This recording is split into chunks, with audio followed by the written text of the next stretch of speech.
Well, how y'all doing today? Well, I do fine. I'm teamed up today with Mr. Construction Man. I should have bought more food. That's a greedy little something back there. Girl, I had fixed enough food for about 30 people. And he don't have no belly.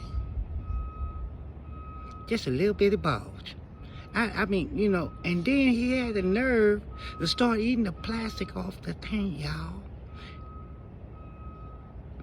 And then gonna talk about, oh, this is good, just a lot of fiber.